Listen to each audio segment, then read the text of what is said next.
Hello students, welcome back to another video of calculus. Today we will discuss some examples on continuity. So, the first example is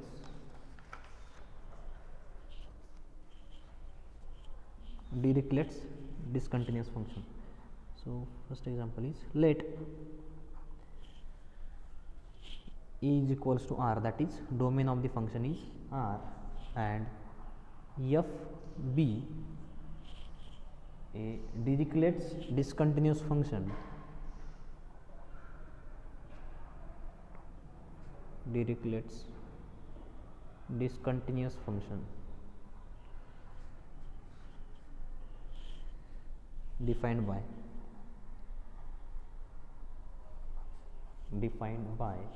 f of x is equals to 1 when x is rational number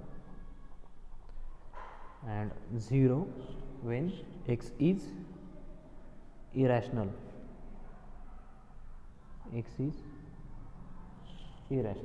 So, our claim is this function is a discontinuous function. This function is called Dirichlet's discontinuous function, and we have to show that this function is discontinuous.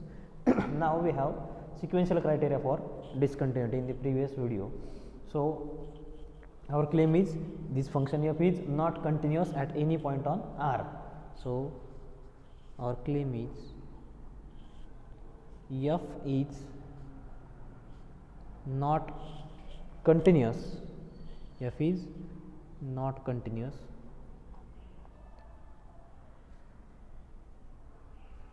on at any point of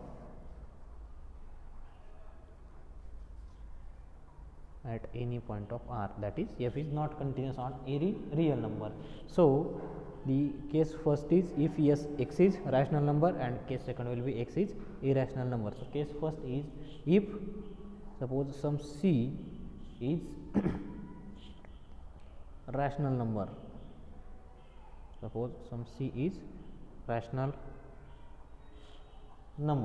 Now, we have the sequential criteria. Suppose x n be a sequence in domain which converges to this C, and if the image of that sequence does not converges to image of that element, then we will say that this function is discontinuous at rational numbers. So, let x n be a sequence,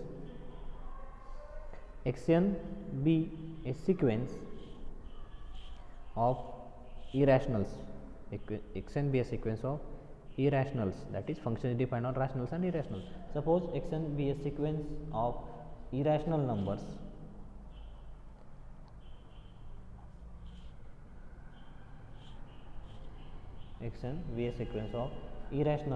that converges to, suppose this rational number that converges to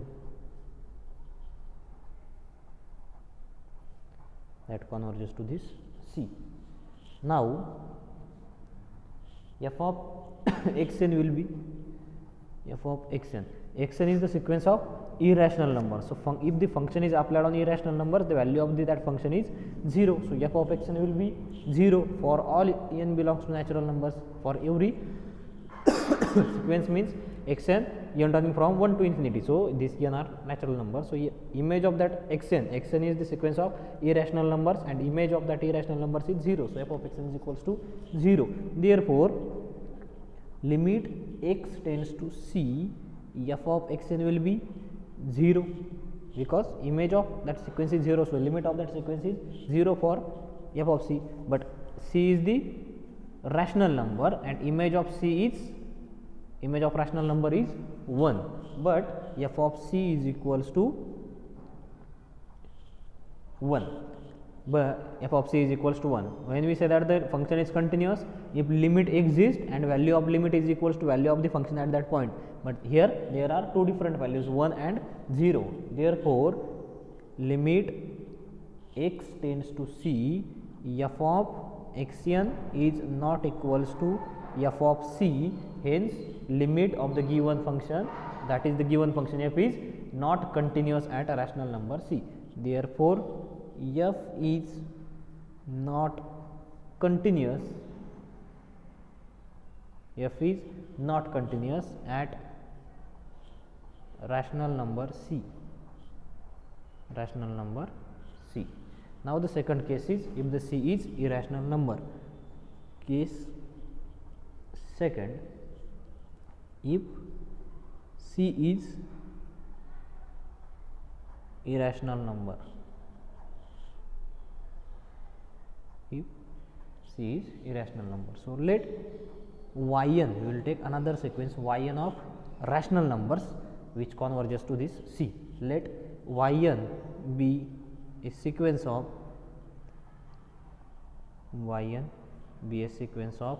rational numbers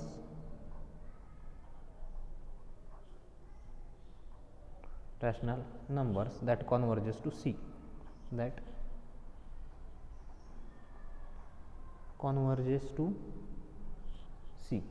Now this yn is the sequence of rational numbers and image of that rational number is 1. So f of yn will be 1.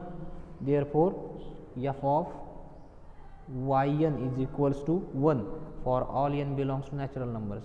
Image of every rational number is 1. Image of every rational number is 1, but image of the irrational number, here C is the irrational number, so image of that C will be 0. Again limit exists of this sequence but not equals to this f of C. Limit x tends to C, f of yn is not equals to f of C, implies f is not continuous. Therefore function f is not continuous at irrational number C. Hence the given function f is not continuous at any point. Real numbers is the set of rational and irrational. Union of rational and irrational is real numbers. So f is not continuous at rationals and f is not continuous at irrationals also. This implies given function f is not continuous. Given function f is not continuous at any point in R. Hence the solution of Dirichlet's discontinuous function is not continuous. Now the next example is discuss the continuity of the function. Discuss the continuity of the function.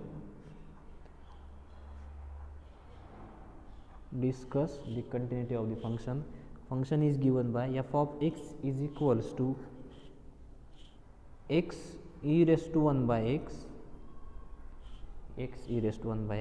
divided by 1 plus e raised to 1 by x e raised to 1 by x 1 plus e raised to 1 by x if x is not equals to 0 and 0 whenever x is equals to 0.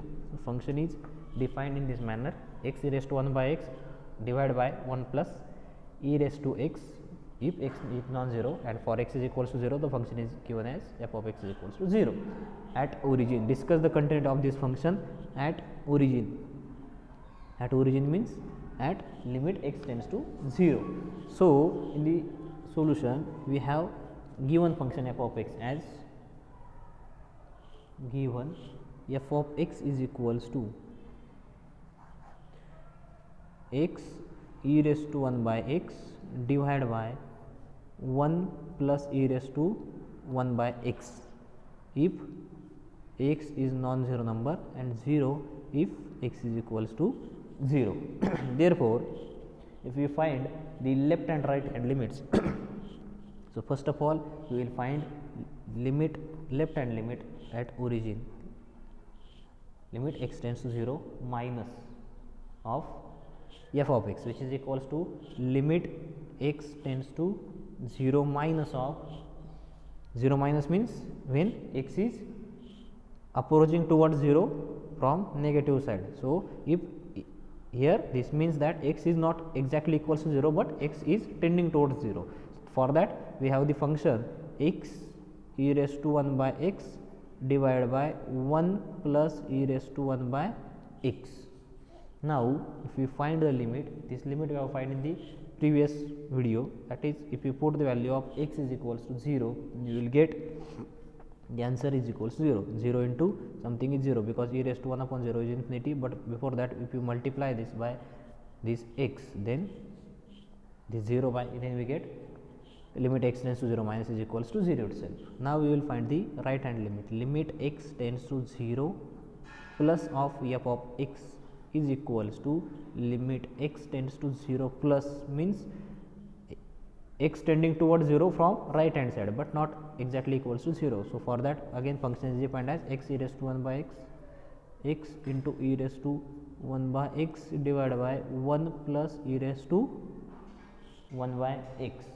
Therefore, again if you put the value of limit x is equal to 0, then we get the answer 0. So left hand limit and right hand limits are equals, and now if these limits are equals to f of 0, then our function f is continuous. Now here we have left and right hand limits are equal. Suppose this is equation number 1, this is equation number 2. From equation 1 and 2 we have left hand limit is equals to right hand limit. Now from equation 1 and 2 we have, now from equations 1 and 2 we have limit x tends to 0 minus is equals to limit x tends to 0 plus of f of x, hence the limit exists. Also we have f of 0 is equals to 0, because the function is defined as 0 for x is equals to 0. So f of 0 will be 0. So f of 0 is equals to 0, hence we have this limit, this is limit of both the functions is equals to 0, right and left hand limit is equals to 0, also f of 0 is equals to 0. Hence we have limit x tends to 0 minus of f of x is equals to limit x tends to 0 plus of f of x is equals to f of 0. Hence limit, hence we can write, that is we can write the limit x tends to 0 minus is equal to limit x tends to 0 minus, means limit x tends to 0 exists, f of x this exists, and this limit is equals to f of 0. Hence the function f is continuous at origin. Hence the function f is continuous at origin. Function f is continuous at origin. Now the next example is, prove that a function f is continuous. A function f is continuous at a point x is equals to c using sequential criteria. Using sequential criteria.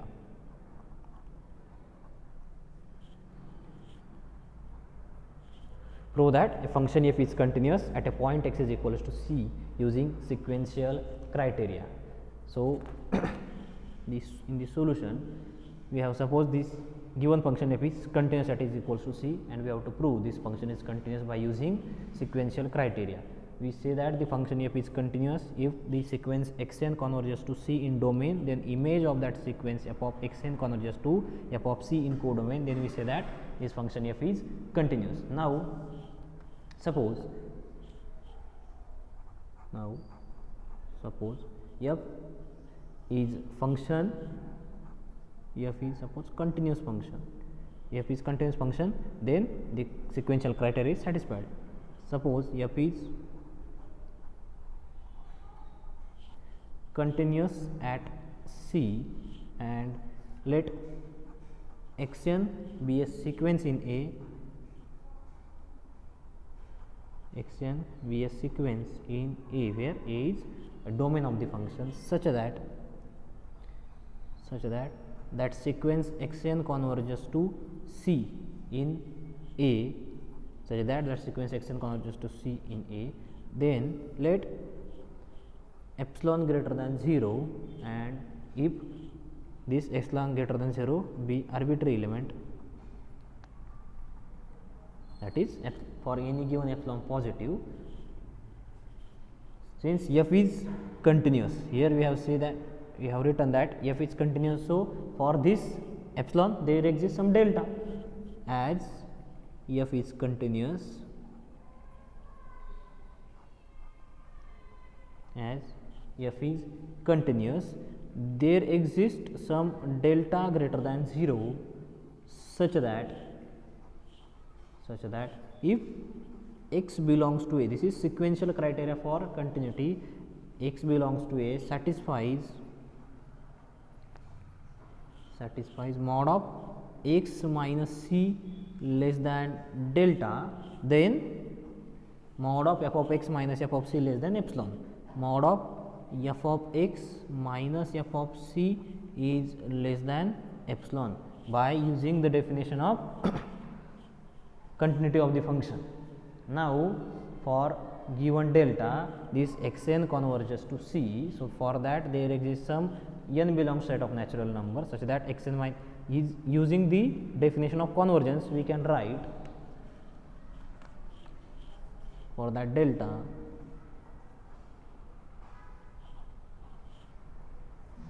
xn converges to xn converges to C, therefore there exists some, suppose n naught belongs to set of natural numbers, such that mod of xn minus c is less than delta for all n greater or equal n naught.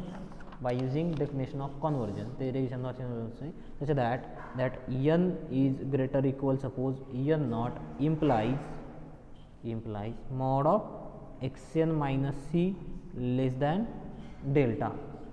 Therefore, this n is greater or equal n naught implies mod xn minus c less than delta.